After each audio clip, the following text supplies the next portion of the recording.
Assalamualaikum warahmatullahi wabarakatuh. Halo sahabat bahasa, Tabiun. Kita bertemu kembali dalam program Ruang Temu di kanal YouTube Siniar Kelasa Kantor Bahasa Provinsi Lampung.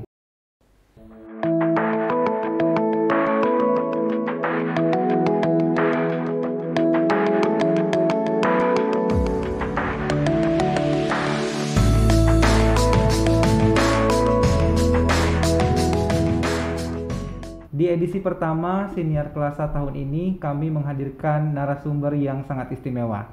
Tapi sebelumnya, produksi Siniar ini telah mengikuti standar protokol kesehatan. Untuk itu, agar produksi maksimal dalam Siniar kali ini, kami akan membuka masker terlebih dahulu.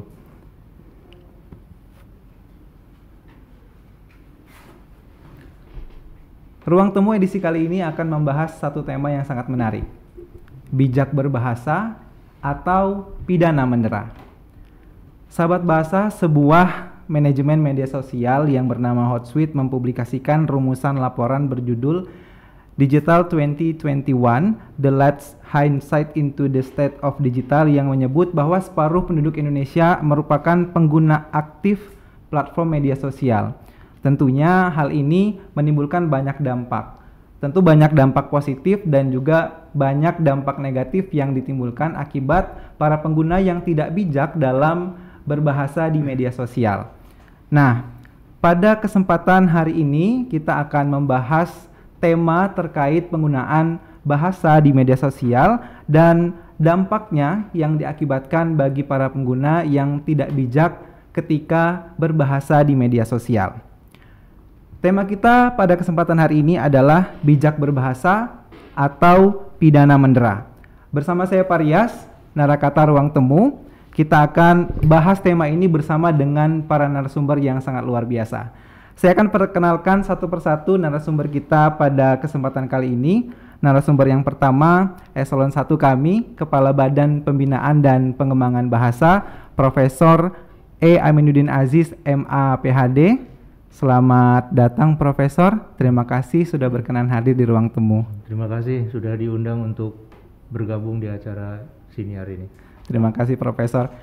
Selanjutnya narasumber kami yang kedua, Bapak Susanto SSMA PhD. Beliau merupakan seorang ahli linguistik forensik yang juga mengajar di Universitas Bandar Lampung.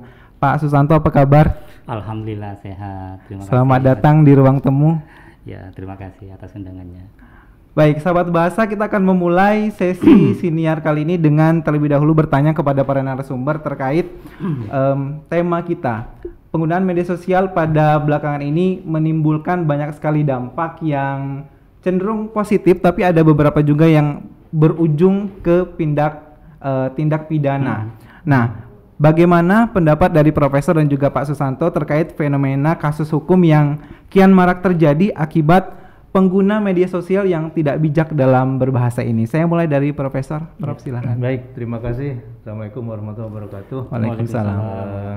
Ini para pemirsa, pencinta acara YouTube Siniar Kelasa ya. Tadi sudah disampaikan di awal karena ini sudah mengikuti protokol pencegahan COVID. Saya sudah divaksin, saya sudah cek PCR juga, jadi saya minta izin untuk membuka masker. Ya, baik, terima kasih. Memang betul saat ini kita menemukan satu fenomena ya, yang menurut saya agak kebablasan yang dilakukan oleh para pengguna media sosial ketika menggunakan bahasanya. Betul.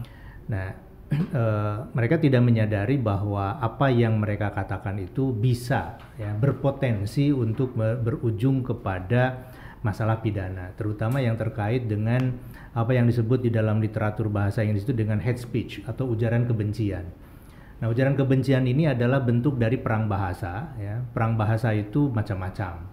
Ya, dari mulai menyampaikan saran gitu ya, pendapat, menasehati, sampai kepada yang tertinggi itu kelasnya fitnah ya. Nah, mengapa itu terjadi ya,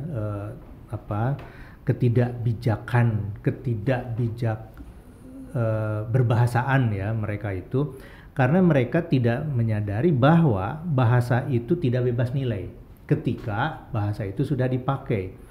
Bahasa itu bagaikan pedang bermata dua, ya, atau pisau bermata dua. Dia di satu sisi itu bisa berguna untuk misalnya membelah gitu ya, atau memotong atau mengupas gitu ya, untuk hal-hal yang memang kita mau gunakan itu pisau atau pedang itu. Tapi di sisi lain itu juga bisa berdampak sangat negatif gitu ya, ketika digunakan dengan cara yang tidak bijak, tidak baik begitu. Nah, kesadaran ini sesungguhnya yang tidak muncul ya pada diri para pengguna media sosial ini. Apalagi sepertinya gitu para pengguna bahasa di media sosial ini adalah para pengguna yang ada dalam suasana euforia, yang tadinya tidak pernah bisa berekspresi secara bebas. Sekarang mereka itu dengan difasilitasi oleh alat-alat komunikasi yang sangat canggih ya, gawai tersedia dimanapun, kapanpun, itu mereka sepertinya meledak begitu. Nah, sehingga tidak diperkirakan, tidak dipikirkan oleh mereka ketika mereka berekspresi, ekspresi ini apakah berguna, bermanfaat, berpotensi pidana atau tidak gitu. Nah, ini kesadaran ini saya pikir yang muncul tidak dimiliki gitu ya oleh para pengguna bahasa. Itu bisa pengguna bahasa yang masih muda ya, bisa juga yang sudah senior gitu, karena penggunaan gawe itu sendiri kan tidak terbatas kepada anak-anak muda. Betul. Begitu. Jadi itu. Artinya istilah ataupun ungkapan mulutmu harimau itu masih sangat relevan. Betul. Ya, Prof? Kalau dulu kan diekspresikan oleh suara ya, oleh mulut kita. Nah, sekarang ini kan melalui jari-jari nih ya. Jari-jari kita ini adalah perangkap kita juga gitu ya. Semua orang bebas berekspresi, tapi lupa pada hakikatnya apa yang diucapkan bisa menjadi bumerang untuk dirinya sendiri. Nah, saya mohon Pak Susanto untuk ikut menjelaskan pandangannya terkait fenomena ini. Pelantangnya agak dinaikkan sedikit, Pak. Nah, ya baik. Saya sangat sepakat apa yang disampaikan oleh Prof. Aminuddin. Jadi fenomena ini harus menjadi perhatian kita semua, bagi para pencinta bahasa, peneliti bahasa, dan kita memiliki peran yang sangat penting untuk mensosialisasikan penggunaan secara bijak bahasa. Dan menurut saya peran ini Kantor Bahasa Provinsi Lampung berkiprah dalam berbagai aktivitas di wilayah Provinsi Lampung ini harus terus semangat ya mensosialisasikan penggunaan bahasa secara bijak. Nah, di tengah maraknya penggunaan bahasa yang berdampak kepada kasus-kasus pidana yang banyak dijerat ya, banyak kasus mungkin dampak dari penggunaan media sosial yang kalau kita rasakan ya, karena kita bermedia sosial itu tanpa berhadapan langsung dengan lawan bicara ya. Jadi mungkin kita tidak memikirkan dampak dari apa yang kita tuliskan, dampak yang kita ungkapkan dalam status kita di media sosial, kemudian pesan-pesan kita melalui gawai kita. Nah, ini yang menjadi mungkin perhatian kita semua ya. Jadi melalui acara ini mudah-mudahan kita bisa mengedukasi masyarakat secara luas bahwasanya bahasa tadi yang disampaikan Prof. Aminuddin memiliki dua sisi yang kita harus perhatikan. Seandainya kita luput memperhatikan itu, maka kita bisa terjerat dalam kasus-kasus pidana. Jadi memang kita baik kalau kami dari pendidikan ya, program dari perguruan tinggi selalu memotivasi, memberi pengarahan terhadap hal-hal seperti ini, sehingga mahasiswa-mahasiswa kami bisa lebih bijaksana dalam menggunakan bahasa kelak mereka ketika juga terjun ke dalam masyarakat luas. Baik, berhati-hati dalam berbahasa karena kalau tidak hati-hati bisa terjerat pidana ya, Pak. Betul sekali. Baik, saya ke Profesor Aminuddin lagi. Profesor, mohon dijelaskan sebagai lembaga negara yang mengurusi tentang kebahasa dan kesastraan, terutamanya lembaga pusat yang memiliki 30 UPT se-Indonesia. Apa saja kebijakan ataupun program yang dapat dilakukan untuk melakukan upaya pembinaan bagi masyarakat, Prof, agar masyarakat ini baik generasi muda maupun generasi yang sudah lebih dewasa dapat lebih bijak dalam berbahasa, terutama di media sosial? Ya, terima kasih Pak Rias. Jadi lembaga kita ini, ya, Badan Bahasa, itu memiliki 3 fungsi, gitu ya. Fungsi pengembangan, pembinaan, kemudian pelindungan. Nah, hal-hal yang terkait dengan pembinaan dalam konteks berbahasa, saya sih selalu menyebutnya bukan berbahasa yang bijak, ya, tapi berbahasa yang sehat, gitu. Saya menggunakan jargon ini, gitu, berbahasa yang sehat, karena kita bicaranya kan bicara kesehatan otak kita, gitu ya. Nah, kita juga memiliki tugas untuk melayani.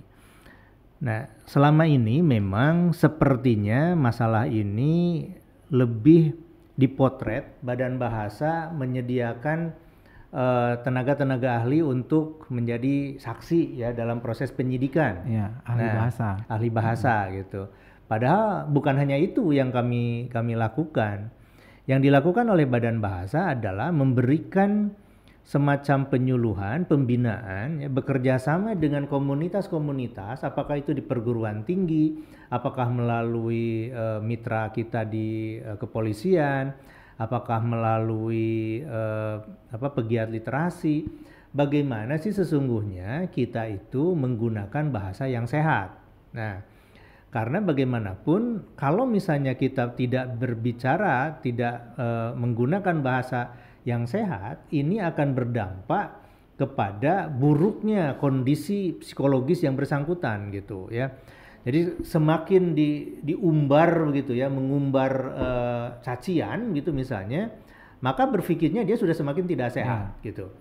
Nah, kami itu bergerak tidak hanya pada level pendidikan formal, ya, misalnya dengan dunia akademisi, ya, dengan kampus gitu. Tidak hanya di situ, tapi juga misalnya melalui persekolahan, ya, kami lakukan pembinaan, memberikan penyadaran bahwa ada sejumlah ciri kita berbahasa yang sehat, ya. Dan di satu sisi lain ini kalau kita berbicara bahasa tidak sehat, gitu. Nah, fitur-fitur ini, ya, fitur berbahasa sehat dan tidak sehat ini kita sajikan, ya, kepada mereka, lalu mengajak mereka, ya, mulai dari generasi muda sampai generasi yang senior, generasi tua lah begitu, itu supaya mereka sadar, ya. Jadi intinya kami melakukan upaya kampanye penyadaran, ya. Apakah itu melalui persekolahan ataupun melalui bukan persekolahan, yaitu di masyarakat. Nah, karena jangkauan sekarang ini lebih banyak juga dan lebih luas itu aksesnya melalui digital gitu ya, melalui jejaring, apakah itu di siniar, ya, apakah di YouTube atau dimanapun gitu. Nah, kami juga melakukan ini melalui penyediaan materi-materi yang bisa diakses begitu. Nah, penataran saya sih menyebutnya agak alergi, ya, bicara penataran gitu kok seperti itu. Saya lebih banyak itu memberikan penyadaran lah sesungguhnya, ya, penyadaran melalui penyuluhan-penyuluhan yang dilakukan oleh Badan Bahasa, sehingga ini tumbuh kesadaran. Yang paling susah itu adalah ketika dianggap bahwa penyuluhan untuk memberikan penyadaran ini dianggap menggurui gitu. Iya. Ini yang agak membingungkan kami di Badan Bahasa, karena ketika kita mengatakan ini sesuatu itu begini itu dianggapnya sok tahu lah gitu ya. Nah, jadi dilema sendiri, ya, Prof? Ada dilema. Makanya saya katakan kepada teman-teman yang melakukan itu, hindari strategi yang sepertinya menggurui begitu. Anak-anak muda ini lebih banyak berpikir sekarang ini untuk diajak berkolaborasi saja. Ya. Mereka jadikan bagian kita gitu. Nah, melalui siapa? Saya terutama ini mengajaknya untuk generasi muda itu menggunakan para duta bahasa, alumni duta bahasa, atau siapapun mereka yang ya generasi-generasi yang seangkatan dengan yang dijadikan sasarannya gitu. Kalau saya misalnya ini kan sudah generasi 50-an lebih gitu ya. Ya kalau bicara kepada anak muda kan tidak pas kadang-kadang gitu karena dunia mereka kan beda gitu. Nah, saya gunakanlah Pak anak-anak muda melalui duta bahasa gitu. Ini program yang sudah kami tetapkan gitu ya. 2022 ini akan menjadi titik balik program kerjasama kami dengan para duta bahasa ini. Titik balik dalam arti apa? Kalau dulunya seperti adem ayem gitu ya. Iya, Prof. Nah, sekarang ini mulai digemuruhkan gitu. Jadi yang tadinya seperti tenang-tenang saja, nah sekarang ini mulai hiruk pikuk dengan kegiatan-kegiatan itu. Digelorakan ya, supaya mereka juga merasa menjadi bagian dari pekerjaan Badan Bahasa. Ikut dilibatkan dan mengambil peran ya. Pelibatan mereka sehingga mereka berperan jauh lebih besar gitu. Iya. Ya, baik. Begitu.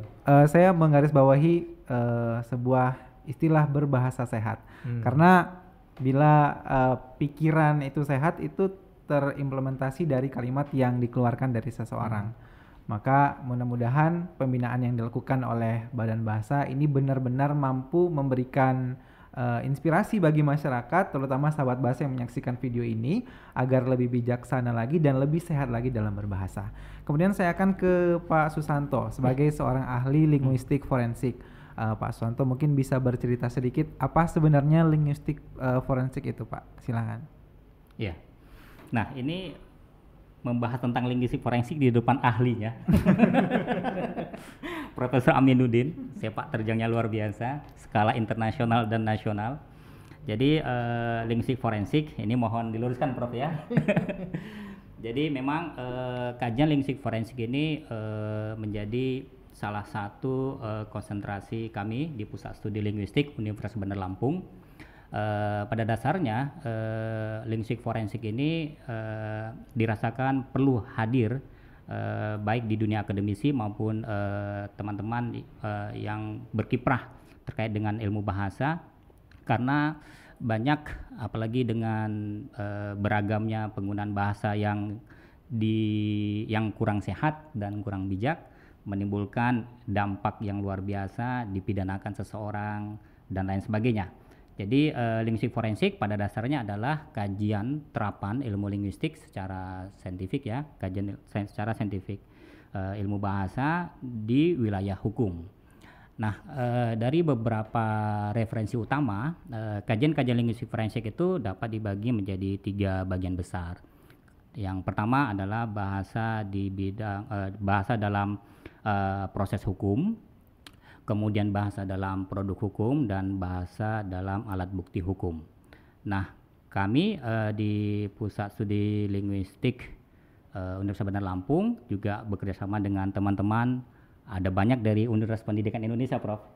Kemudian yang juga bergabung di Asosiasi Linguistik Terapan Indonesia, dan juga kita di Indonesia ada Komunitas Linguistik Forensik Indonesia, menggelorakan ya, mensemarakan kajian-kajian bahasa di bidang hukum, baik dalam produk hukum, misalnya dalam undang-undang, dalam kemudian peraturan-peraturan lainnya, kemudian juga dalam proses hukum, misalnya dalam persidangan, kemudian dalam pembuatan proses BAP ya, berita acara yang di kepolisian, kemudian juga sebagai alat bukti hukum.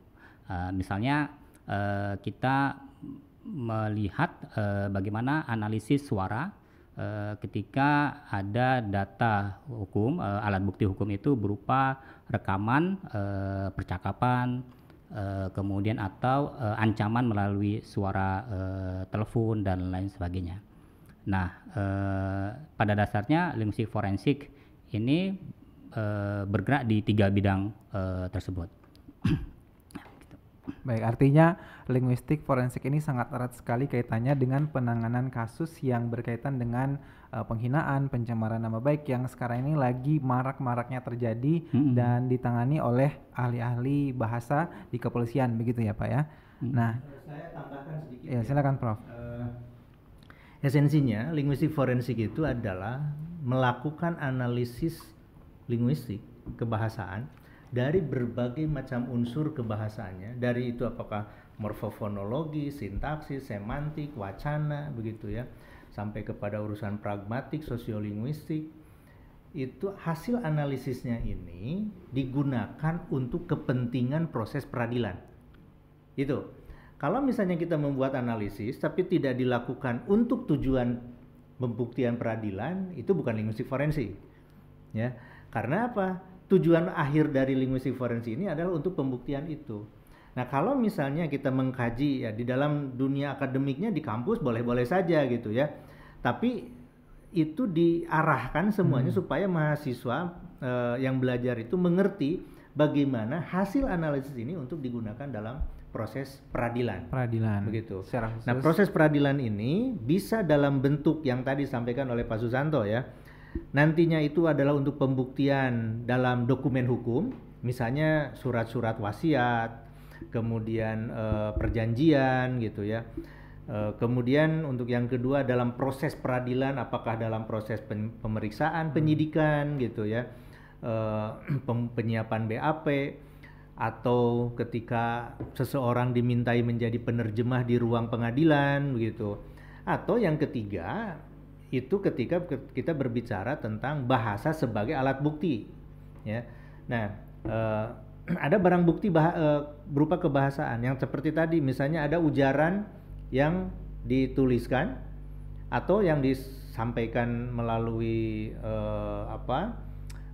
video misalnya begitu. Nah, ini bisa menjadi barang bukti yang akan mengarah kepada urusan-urusan pembuktian peradilan. Begitu. Itu esensinya. Jadi secara spesifik memang menangani kasus-kasus yang ada di ranah hukum, betul, baik penyidikan maupun hasil peradilannya begitu ya, Prof ya. Jadi bukan hanya urusan ujaran kebencian ya atau yang sejenisnya dengan itu, tetapi juga misalnya begini.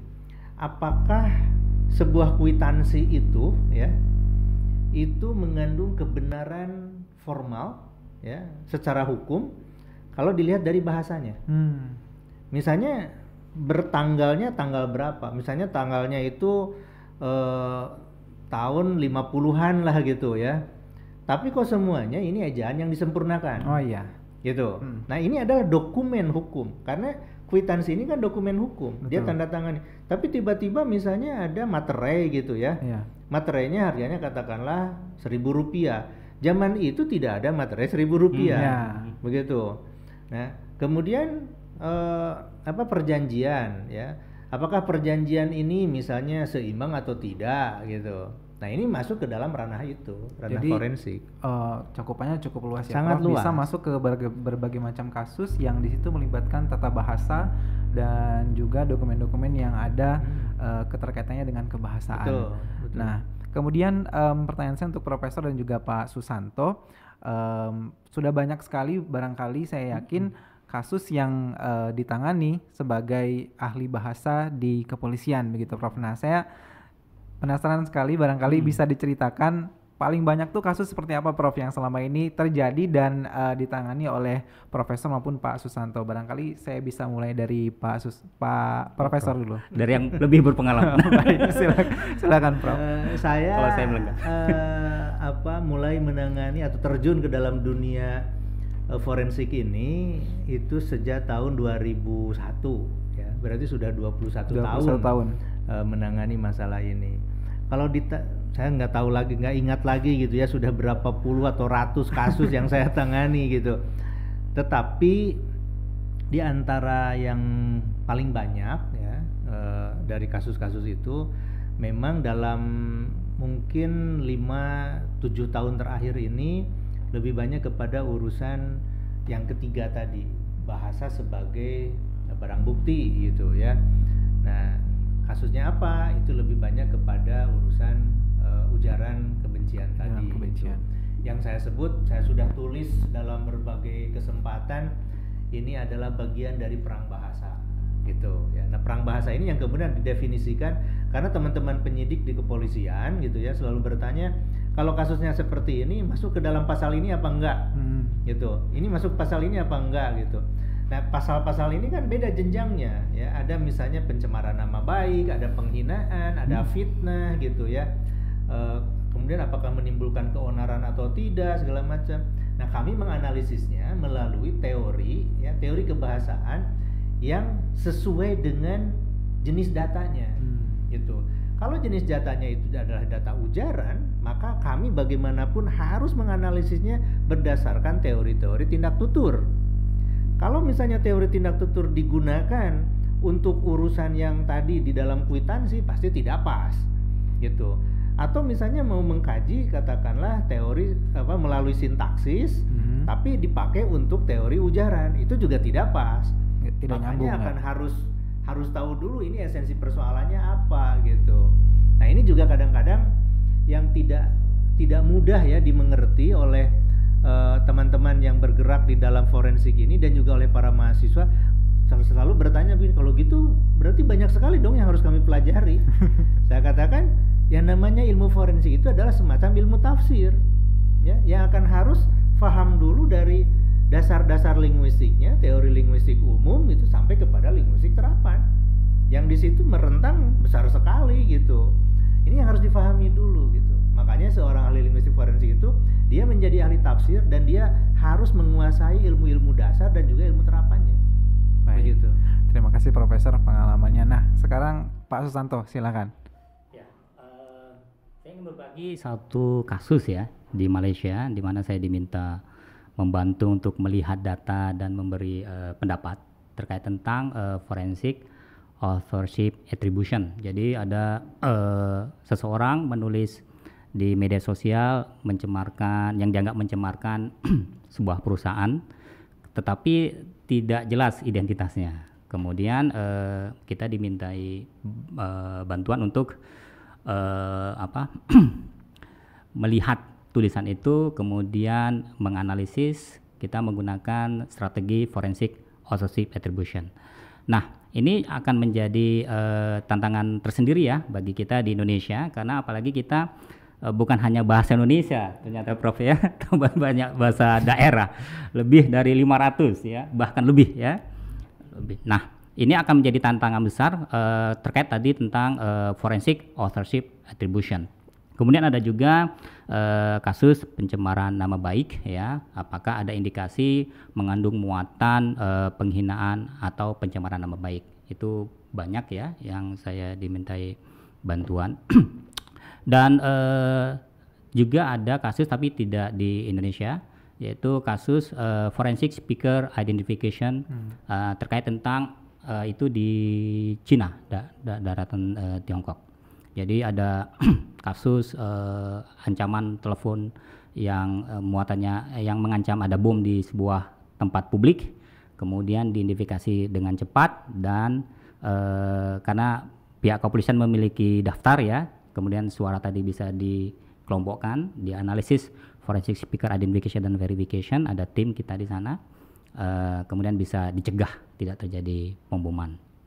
Jadi memang seperti yang disampaikan oleh Profesor Aminuddin ini cukup luas, tetapi kalau mahasiswa mungkin kalau untuk project riset tingkatnya tesis ataupun disertasi mungkin lebih baik satu Prof ya, dan merefleksikan sebuah kasus. Jadi dia supaya lebih lebih efektif dia dalam penelitiannya. Mungkin kedepannya di Indonesia menjadi surga sebetulnya Prof untuk linguistik forensik. Nah, jadi kalau di luar negeri mungkin yang monolingual bahasa Inggris, kalau di Indonesia multilingual. Yeah. Dan ini peran Kantor Bahasa Provinsi Lampung, Lembaga Badan Bahasa di Indonesia ini sangat berperan. Apalagi saya pernah mendapat informasi ada laboratorium kebinekaan Prof ya, yang menyediakan data-data bahasa seluruh Indonesia, dan ini sangat menarik untuk menjadi penelitian kami di dunia akademik. Nah, pengalaman yang sangat luar biasa. Sahabat Bahasa bisa mendengar dari paparan yang disampaikan oleh Profesor Aminuddin dan juga Pak Susanto. Nah, selanjutnya terkait ujaran kebencian yang tadi banyak ditangani oleh Profesor. Sejauh mana Prof batasan ujaran itu bisa dikatakan oh ini ujaran kebencian, oh ini penghinaan, oh ini fitnah. Itu sejauh mana kita bisa melihatnya begitu, Prof? Ya, itu ada apa ya? Ada 3 prinsip nilai atau ukuran ya, ukuran untuk menentukan apakah sesuatu itu sebuah ujaran itu masuk ke dalam kategori penghinaan, pencemaran nama baik atau fitnah gitu misalnya. Nah, ukurannya itu ada 3. Pertama, variabel yang kita sebut dengan P ya. P ini adalah preparatory condition, syarat kesiapan seseorang, kewenangan mutlak yang dimiliki oleh seseorang untuk melakukan atau tidak melakukan sesuatu. Ya. Di situ ada variabel subvariabelnya, misalnya tentang kewenangan dia untuk mengatakan bahwa ini harus dilakukan ini atau tidak. Kemudian bicara tentang settingan, ya. Settingannya memungkinkan dia untuk melakukan itu atau tidak, gitu. Kemudian urusan waktu, ya, peran. Nah, di situ ada peran dia sebagai speaker, penutur, atau sebagai mitra tutur, gitu. Nah, ini variabel P nih, preparatory condition. Yang kedua, itu yang disebut dengan variabel S, sincerity condition, syarat keikhlasan, syarat keyakinan dia mengatakan sesuatu itu apakah memang sesuai dengan apa yang dia yakini. Ketika bicara tentang yang dia yakini itu, teori proposisi, presuposisi itu akan mengemuka di situ. Nah, kalau saya jelaskan di sini kan sangat teknis ya. Teori ini, yaitu teori batas antara teori semantik dengan pragmatik nih, ya. Nah, kemudian yang ketiga ada yang disebut dengan I, ya. Jadi P, S, dan I. Yang I ini apa? Illocutionary intention. Dengan mengatakan itu, apakah dia memaksudkan atau tidak memaksudkan bahwa tuturannya ini merupakan niat dia untuk mengatakan apakah sebagai tuturan kebencian atau tidak. Nah, ini akan kelihatan dari jenis-jenis yang disebut kalau di dalam teorinya John Searle ya, itu disebut dengan IFID, IFID, Illocutionary Force Indicating Devices. Saya sih menyebutnya perangkat pengunjuk maksud tuturan, PPMT kalau saya menyebutnya. Nah, si PPMT ini akan harus dianalisis satu persatu, ya. Dengan tuturan ini seperti apa sih? Ini apakah mengarah kepada fitnah? Apakah mengarah kepada kebencian berupa pencemaran nama baik, ya, atau yang lainnya? Nah, ini ada masing-masing. Setelah ini semua dianalisis, ya, PSI-nya ini, lalu kita kaitkan. Kalau orang dihina itu kan akhirnya untuk mencemarkan wajah dia, ya, mencemarkan nama baik seseorang kan. Itu kan terkait dengan harga diri. Ukuran harga diri menurut teori speech act, ya, itu adanya pada politeness, teori kesantunan. Bicara teori kesantunan, ini kita harus bertanya, apakah kita akan menggunakan teori dari Brown-Levinson? Apakah kita akan menggunakan teori dari Jeffrey Leach, ya, atau kita akan menggunakan teori yang lain? Saya juga punya teori sendiri, teorinya teori PMC, Principle of Mutual Consideration. Nah, pengalaman saya bertahun-tahun ini, ya, tidak bisa kita tiba-tiba hanya mengandalkan satu teori ansih. Itu tidak bisa. Karena ketika kita bicara teori Brown-Levinson itu ada rumpangnya, ya. Ada rumpang yang tidak dipenuhi, yaitu rumpang sebelum dan setelah. Karena di dalam Brown-Levinson ini fokusnya adalah pada saat. Sementara teori Jeffrey Leach itu terlalu tautologis. Nah, maka kita gabungkan ini semua. Nah, gambaran ini PSI di satu sisi, teori kesantunan di sisi lain, yang didukung tadi oleh teori-teori strukturalis gitu ya, ini akan bergabung semua. Maka baru akan ketahuan, oh ini sebetulnya ujaran yang seperti ini. Itu analisis linguistik forensik yang utuh. Baik. Begitu.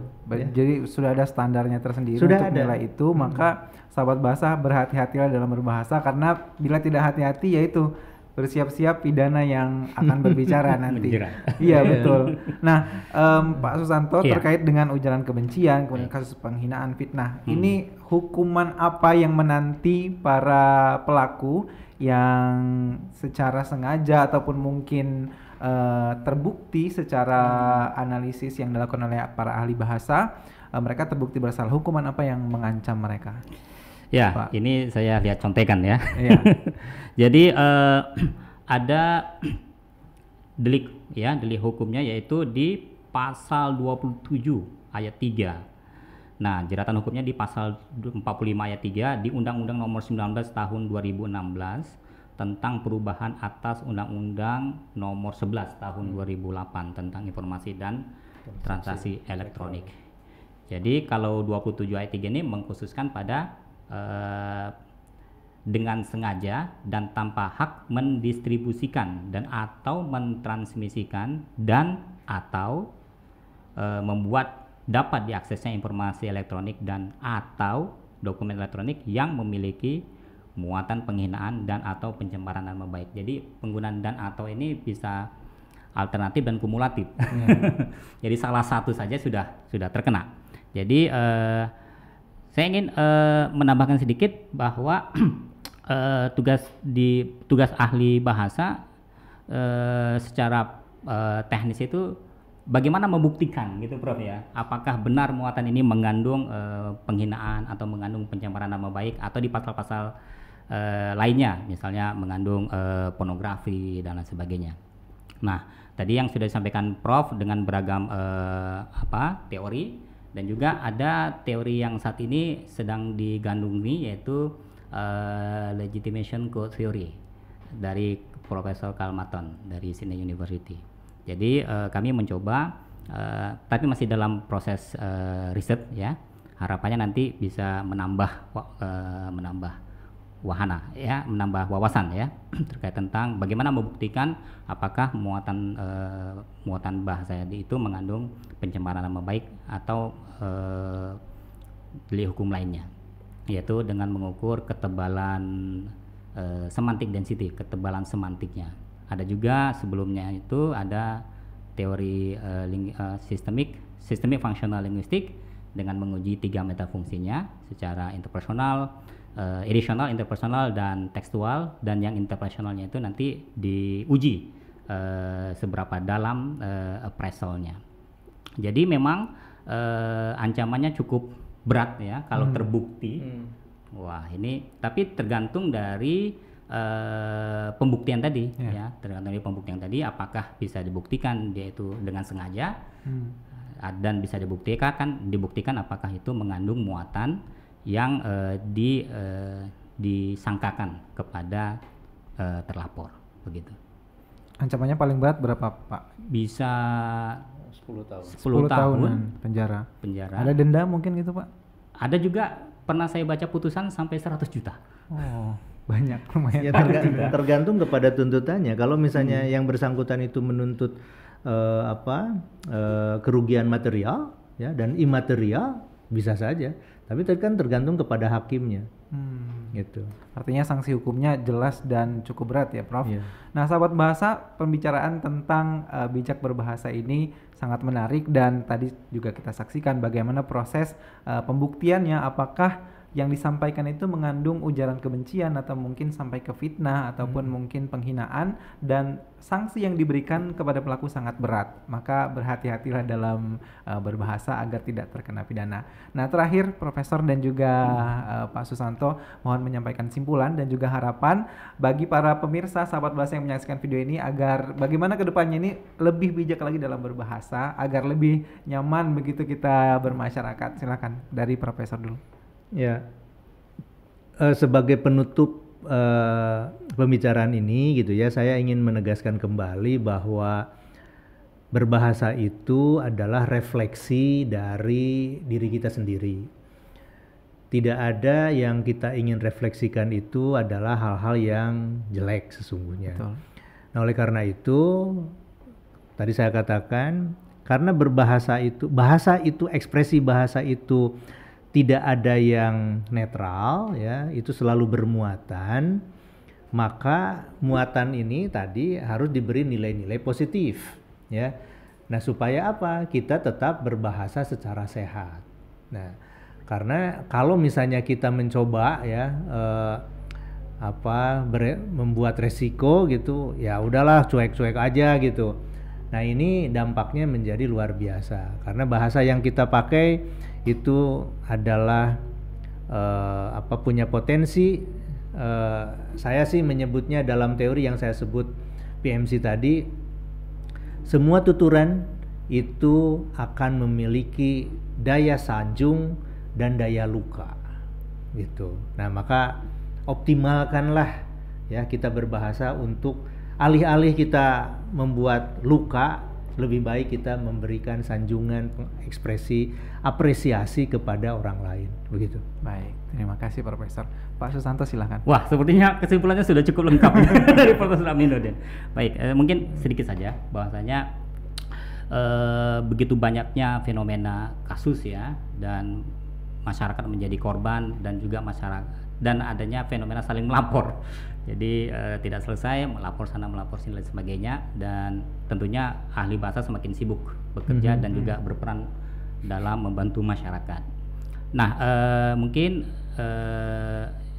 kita harus berhati-hati ya ketika kita ingin menggunakan bahasa di ruang publik, ya, di ruang publik, baik di media sosial maupun di ruang publik yang sifatnya langsung ya, tatap muka. Kemudian bagi teman-teman pemerhati bahasa, peneliti bahasa, dan juga teman-teman peneliti di Kantor Bahasa Provinsi Lampung, ini menjadi tantangan tersendiri ya bagi kita semua untuk melihat bahasa itu sebagai untuk melihat bahasa itu dalam pengembangan teori. Karena di sini dalam linguistik forensik, apalagi kasusnya banyak di Indonesia, teori itu mendapat tantangan tersendiri. Apakah teori itu efektif? Apakah teori itu relevan? Kalau tidak relevan, mungkin kita bisa mencetuskan teori-teori baru seperti yang disampaikan oleh Prof. Amin dengan teorinya, dan mungkin teman-teman ahli bahasa di Kantor Bahasa Provinsi Lampung bisa terinspirasi dan mengajukan teori-teori baru dengan kasus-kasus pencemaran nama baik dan lain sebagainya. Jadi ini kita menganggapnya sebagai sebuah tantangan, dan kita selain berhati-hati juga kita saling belajar untuk lebih mawas diri dan lebih sehat dalam berbahasa. Gitu, Pak. Baik, terima kasih Pak Susanto. Sahabat bahasa dimanapun Anda berada yang menyaksikan video ini, saya tetap paku pada istilah lama, mulutmu harimaumu, dan kini berkembang jemarimu bisa jadi bumerang untukmu.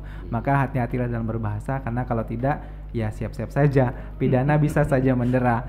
Nah, sahabat bahasa, demikianlah ruang temu edisi kali ini. Semoga kita semua dapat mengambil pelajaran dan semakin bijak dalam berbahasa agar tidak didera pidana. Terima kasih kepada para narasumber.